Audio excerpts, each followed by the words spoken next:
Mr. or Ms. News Director, your mission, if you choose to accept it, is to consider for employment one Dave Jackson.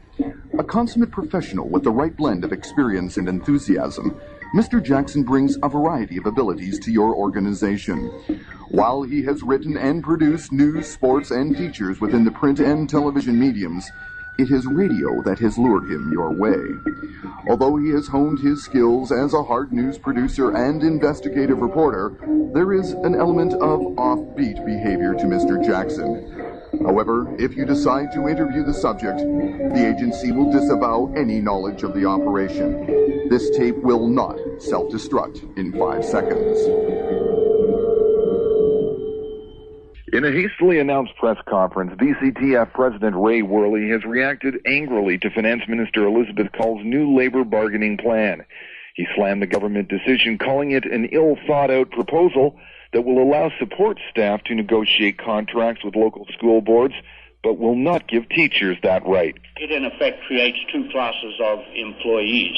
It suggests that the support staff and the excluded staff of school districts will continue to have the authority to negotiate, to settle their terms and conditions of employment directly with their employers, the school board, but teachers won't enjoy that. Worley went on to say there is no evidence province-wide bargaining will produce any long-term financial benefits. But Cull says by streamlining bargaining, the government will save taxpayers money and put more education dollars into the classroom. Dave Jackson, CFML News.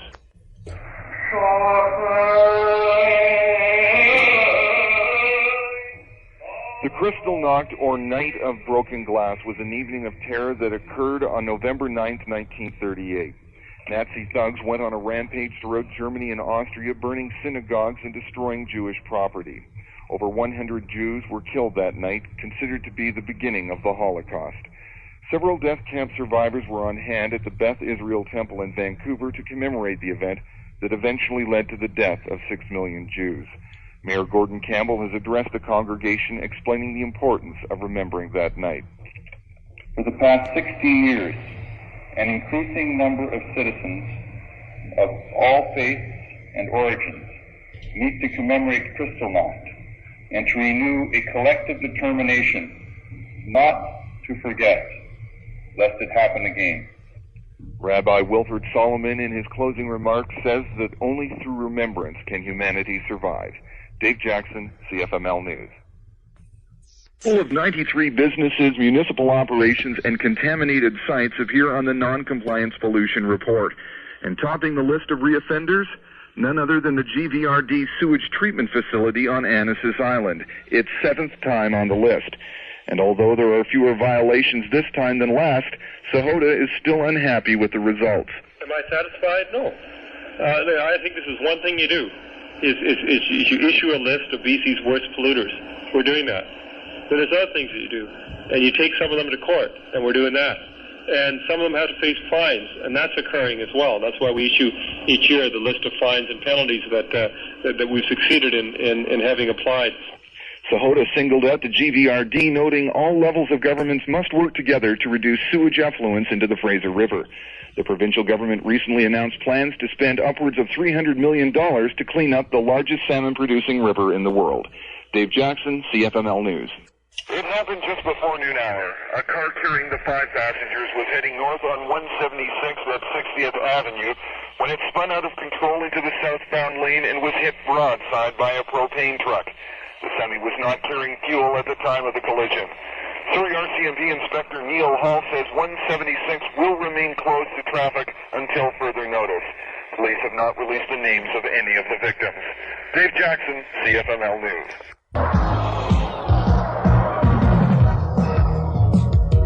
Good evening, I'm Dave Jackson with CFML Sports to 8:05.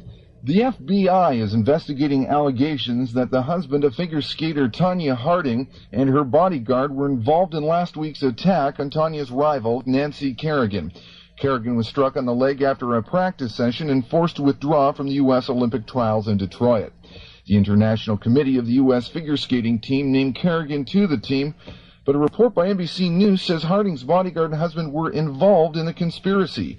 ABC's Hal Lamb is in Detroit, where police will eventually hold a news conference. A mass of reporters have gathered at police headquarters in downtown. It was more of the same for the Canucks the following night, as an obviously tired team succumbed to the Buffalo Sabres, also 5-3. After that loss, the hometowners dropped below the 500 mark for the first time in nearly 3 years. Just prior to the Leafs game, the Canucks announced they had acquired LA Kings center Jimmy Carson in exchange for winger Dixon Ward and futures. Carson is a former 50-goal scorer, but has been in Coach Barry Melrose's doghouse and hadn't suited up for the Kings in over a month. The Canucks hope he can provide some much-needed scoring down the middle, where Vancouver has been weak since the Peter Nedved holdout. On Tuesday, Hockey Canada officially welcomed Nedved as a member of our Olympic team. But George Kingston, director of hockey operations, says since the Canucks still own Nedved's pro rights, he could be traded to another NHL team, meaning his status with the Olympic squad is tenuous. I had a discussion earlier with Pat Quinn, and we said that we... And here again is Dave Jackson with a feature on the Canucks. Most players will tell you the road to the National Hockey League is a bumpy one. Except for the gifted few like a Pavel Bure or a Trevor Linden, that road usually travels through minor league cities like Saginaw, Utica, or Hamilton. The Steel Town has been home to the Canucks farm team for over a year and a half, and until recently, home to Dane Jackson. The recent call-up is a rugged left winger who knows the formula to stay in the show is simple: hard work, solid defense, and the odd goal here and there. He says it's a difficult transition from playing 30 minutes a game and getting plenty of power play time in Hamilton to that of a role player in Vancouver. That's an adjustment, being, mentally strong, so that, when you're sitting there, you don't get out on the ice until 10 minutes are gone in the first period. You gotta, make sure your mind's still in it and try and, your legs bend a little tight, you get out there and, try and play through that. You can't use that as an excuse. The 23-year-old Castlegar native has to make the most of the limited ice time he gets. And since he's been recalled from the minors, Dane often finds his assignment is that of a checking winger against the opposition's top line. Yet despite his defensive assignments, he had goals in 5 straight games. And he explains that being in the right place and doing your job will reap benefits. The biggest thing is just positional play. It's almost sometimes, if we're going to say it's almost easier in the fact to play good positional play in the NHL because everybody else is so good at playing their position. So if you just concentrate on your one little job, or if you're a winger, you just have to concentrate on, when you're back check and take care of their D, and everybody else is doing such a good job that, no one's running around, you know how to get out of control. It happens at other levels. If you just really, do a good job. And while there's no doubt that an NHL salary, jet travel, and the prestige of playing in the bigs is every hockey player's dream, there are aspects of minor hockey that can actually be enjoyable. Playing there, I still having a lot of fun. In the minors, you might even have maybe a kind of closer bunch of guys because everybody's kind of more in the same level. You got a bunch of just young guys all trying to make it. No one's really married, so you're kind of each other is your family, kind of more so. So that's a nice thing with the minors. You're really close camaraderie with the other guys and stuff. Dean says while the American League might not be quite as brutal as portrayed in the movie Slapshot, there are plenty of characters in the league, and it is tough. And he says there's plenty of intensity because the young guys are trying to prove themselves as NHLers. You got guys that aren't maybe strictly tough guy roles, but everybody's trying to really play tough and show the GMs that they got character and they'll kind of do whatever it takes to get to the next level. So.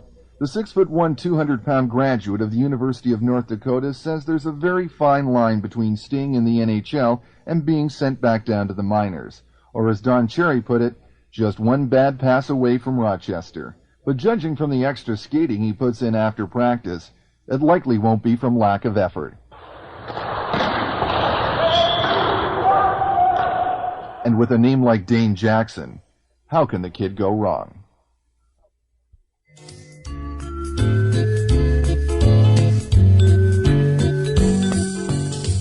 Thank you for calling Canadian Tire, Canada's largest one-stop source for quality auto parts.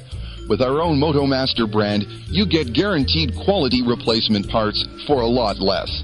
From oil filters to spark plugs to brake shoes, we've got it all. Please continue to hold. We'll be with you in a moment.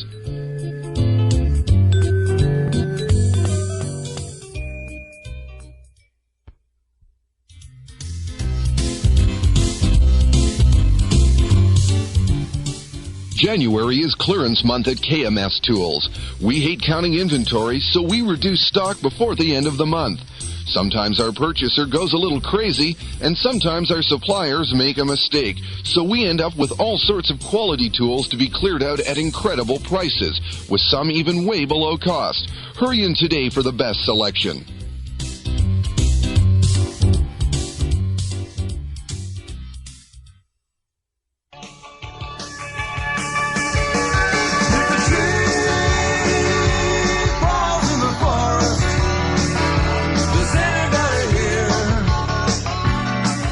In Clayoquot Sound, a better question might be, does anyone agree? 10 months after the so-called Clayoquot Compromise was announced by the NDP government, the sabers are still rattling between environmentalists and the forest industry. The Clayoquot land use decision increased the proportion of protected land area from 15 to 33%, but did not satisfy environmental groups like the Western Canada Wilderness Committee. Paul George is the organization's founder and executive chairman and contradicts the Forest Ministry's figures. Numbers are bogus. Basically, it's 2/3 of the existing forest, the still natural oak growth forest, they consigned to clear-cut logging. And what they did is they included water and everything else in those statistics. They did a lot of juggling. And a lot of those special management areas are completely nuked, so to speak. But the forest industry stands by its numbers. Dan Jepson is manager of forestry for the Association of BC Professional Foresters. He says it doesn't make sense for the government or the logging companies to distort the timber harvesting figures. If there's different numbers, I'd certainly like to see what they are and see how he explains what his numbers are. But I would have to go with the numbers that I know, that I've seen. And those numbers aren't just drafted up by a McMillan Bloedel forester or a Ministry of Forester. There's probably 100 different people who develop the numbers, and if you know how things work, you don't get 100 people together to agree to lie about something as important as that. Jepson also goes on to say that 50 cents of every dollar produced in BC is directly or indirectly generated by forestry. He says the various proposals he's seen from environmental groups to massively reduce logging would devastate the provincial economy.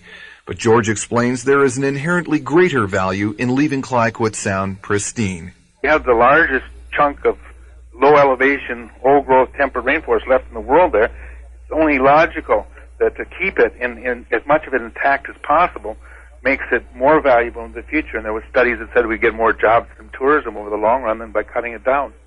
And that was ignored by the government.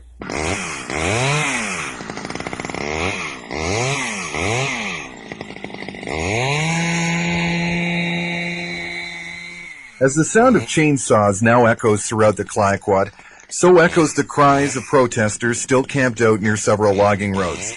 And while the arrests and convictions for blocking the roads have diminished, George says the spirits of those opposed to the logging have not. Dave Jackson, CFML News.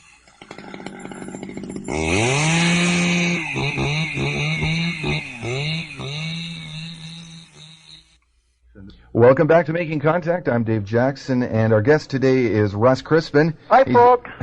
There he is, a local animator and director for International Rocket Ship right here in Vancouver. We're going to sort of get away from the politics of animation. It's a lot of this is still up in the air, and I've been developing this story for a couple of weeks now, and as you may or may not know, have not had a lot of success in getting the powers that be to comment on what's going on. So it's relatively speculative right now, as you know, Russ. And you mean the politicians and bureaucrats being unrevealing? I am shocked, Dave. Not as shocked as I was at all the closed doors, Russ. It was, but I always thought they were honest, upstanding citizens. I am shattered.